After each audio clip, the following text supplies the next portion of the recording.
For Stokes theorem கொஸ்டினில் வந்து ஏதாவது பாக்ஸ் மாதிரி ஏதாவது மென்ஷன் பண்ணியிருப்பாங்க. ஸோ அந்த பாக்ஸ் ட்ரா பண்ணியிருக்கணும். அதில் ஏதாவது ஒரு சைடு வந்து கட் பண்ணியிருப்பாங்க. யூஸ்வலாக வந்து there are 6 surfaces in Stokes theorem. ஷியராக வந்து ஏதாவது ஒரு ஃபேஸை வந்து கட் பண்ணியிருப்பாங்க. ஸோ அது எங்கே அப்படின்னு பார்க்கணும். அபவ் தி XY பிளேன் அப்படி சொல்லியிருக்கான். ஸோ அந்த மொத்த பிளேனுமே மொத்த கான்செப்ட்டுமே அபவ் தி XY பிளேன். அப்போ பாட்டம் சைடு மட்டும் இருக்கக்கூடாது. ஸோ இதுதான் இங்கே இருக்க concept. So we must mention the exact result. இந்த ஸ்டோக்ஸ் தியரத்தோட நேம் கரெக்டாக ஃபார்முலாஸ் கரெக்டாக மென்ஷன் பண்ணிடணும். இதுக்கு மட்டும் separate mark. Picture also having separate mark. For that here totally there are 6 surfaces. ஒன்று ரெடியூஸ் பண்ணிடுவோம். ரெடியூஸ் பண்ணது போக totally there are 5 surfaces. So double integration வந்து 5 சர்ஃபேசஸ் கால்குலேட் பண்ண வேண்டியிருக்கும். சிங்கிள் இன்டெகிரேஷன் நம்ம வந்து அந்த எந்த ஒரு சர்ஃபேஸ் கட் பண்ணியிருப்பாங்கன்னு சொன்னால அந்த சர்ஃபேஸ்க்கு மட்டும் சிங்கிள் இன்டெகிரேஷன் ஃபைண்ட் அவுட் பண்ணால் போதும். ஓப்பன் இல்லை அபோவ் XY பிளேன் மென்ஷன் பண்ணாங்க. அந்த XY பிளேனுக்கு மட்டும் சிங்கிள் இன்டெகிரேஷன் ஃபைண்ட் அவுட் பண்ணோம். For that first double integration find out பண்ணோம். For that we need curly f dot n vector. So first we need to find curly f. After that we need to find what is n cap. So அந்த n cap find out பண்ணுறதுக்கு டைரெக்டாக go to the table. So எப்படி find out பண்ணுறோன்னு பாருங்கள். First வந்து double integration இதுக்கு find out பண்ணுறதுக்கு செப்பரேட்டாக we need to find 5 surfaces. So அதை மென்ஷன் பண்ணிடுங்க. மென்ஷன் பண்ணிவிட்டு டேபிள் க்ரியேட் பண்ணிடுங்க. டேபிளில் மோஸ்ட்லி S1 வந்து ஹையஸ்ட் வேல்யூ கொடுங்க, S2 வந்து லோயஸ்ட் வேல்யூ. எப்படி கொடுத்தாலும் ஓகே தான், பட் வந்து ஒரு ஆர்டரில் ஃபாலோ பண்ணிக்கோங்க. S1 வந்து highest value of X, S2 lowest value of X, highest value of Y, lowest value of Y, highest value of Z, lowest value of Z, இப்படி போயிட்டுருக்கோம். ஸோ இதில் எப்படி Z=0 கட் பண்ணணும் அப்படிங்கிறத பார்க்கணும். இவங்க என்ன சொல்லியிருக்காங்க, அபோவ் தி XY பிளேன்னு சொல்லியிருக்காங்களா. அபோவ் தி XY பிளேன் அப்படின்னா Z=0. ஸோ என்ன டேட்டா இல்லையோ அதை யூஸ் பண்ணிக்கலாம். அபோவ் தி XY பிளேன் அப்படிங்கிறது வந்து Z=0ங்கிற கான்செப்ட். அப்போ Z=0 மட்டும் மிஸ்ஸிங்.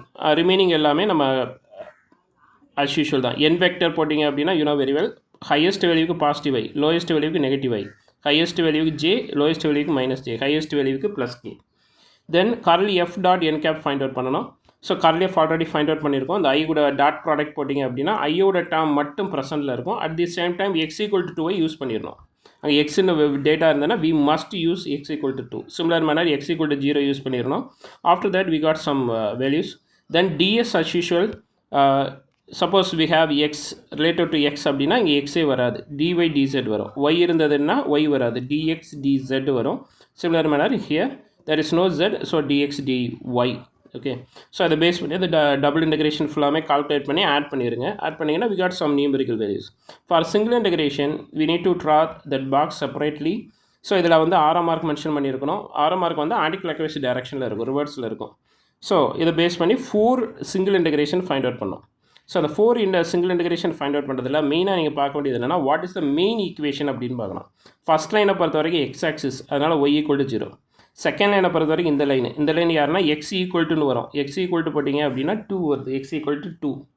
எப்படி சார் 2 அப்படின்னு கேட்டிங்கன்னா, நம்ம கொஸ்டின்லேயே லிமிட் ஃபுல்லாமே 0 to 2 0 to 2 தான் கொடுத்துருக்காங்க. சரிங்களா, அதை பேஸ் பண்ணி 0 to 2 கொடுத்துருக்குறேன். நெக்ஸ்ட்டு வந்து y=2. இந்த லைன் வந்து y=2, இந்த லைன் வந்து x=0. ஸோ இதில் என்ன நோட்டபிள் திங் அப்படின்னா, ஆறாம் மார்க் ரிவர்ஸாக இருக்கிறதுனால லிமிட்ஸ் எல்லாம் சேஞ்ச் ஆகும். இங்கே தேர் இஸ் நோ இஷ்யூ, இங்கேயும் இஷ்யூ இல்லை, இங்கேயும் இஷ்யூ. ரிவர்ஸில் இருக்குது, upper limit to lower limit வருது. சரிங்களா, ஸோ அந்த ஆறாம் மார்க் ஏற்ற மாதிரி இது மாறும். இதை மட்டும் கொஞ்சம் லாஸ்ட் 2 டேர்முக்கு மட்டும் மாறி இருக்கும். இதை மட்டும் கொஞ்சம் கேர்ஃபுல்லாக பார்த்துங்க. நெக்ஸ்ட்டு அந்த சிங்கிள் இன்டெகிரேஷன் ஃபைண்ட் அவுட் பண்ணுறதுக்கு 4 சிங்கிள் இன்டெகிரேஷன் ஃபைண்ட் அவுட் பண்ணணும். So first we need to find f dot dr. We know very well f is given. dr is actually dx I vector, dy j vector, dz k vector. So அதை அப்படியே use பண்ணிடுங்க. Dot product apply பண்ணிங்கன்னா we got answer. Next இங்கே இந்த whole திங்லேயுமே z=0 தான் மெயினான concept. அப்போ z-ஐ erase பண்ணிடணும். z erase பண்ணிங்கன்னா ஆட்டோமேட்டிக்காக dz erase ஆயிரும். அது போக ரிமைனிங் டேர்ம், அப்டேட்டட் டேர்ம் வந்து ஈக்குவேஷன் 4. இந்த ஈக்குவேஷன் 4க்கு OAல இன்டெகிரேஷன் கண்டுபிடிக்கணும், ABயில் இன்டெகிரேஷன் கண்டுபிடிக்கணும். இந்த OA ABங்கிறது எதை வச்சு மாறுது அப்படின்னா லிமிட்டை வச்சு மாறுது. லிமிட் அதில் மெயினாக எந்த ஈக்குவேஷன் எக்ஸ்ட்ரா சப்ஸ்டியூட் பண்ணணும், அதை வச்சு மாறுது. இதை சப்ஸ்டியூட் பண்ணிங்க அப்படின்னா we got another one numerical value. both are same. So hence verify the result. அப்படி போட்டு முடிச்சுக்கோங்க. எவாலுவேஷன் இதே தான், சிங்கிள் இன்டெகிரேஷன் கேட்டிருப்பாங்க, but we need to find double integration. So இது வந்து சர்க்கிளில் கொடுத்துருக்குறாங்க. ஸோ அதனால் வந்து நமக்கு நிறைய ஃபைண்ட் அவுட் பண்ண வேண்டியது இருக்காது. யூஸ்வலாகவே என்ன கேட்குறாங்களோ அதுக்கு ஆப்போசிட் செய்யணும்.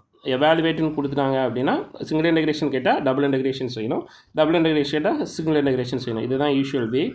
ஸோ இதை இந்த கொஸ்டினில் ஒர்க் பண்ணியிருப்பாங்க. So we need to find first we must mention the theorem. After that we need to find curly f find out பண்ணிவிட்டு after in this case curly f becomes 0. So no need to find integration. So டேரெக்டாக வந்து double integration 0 into something equal to 0.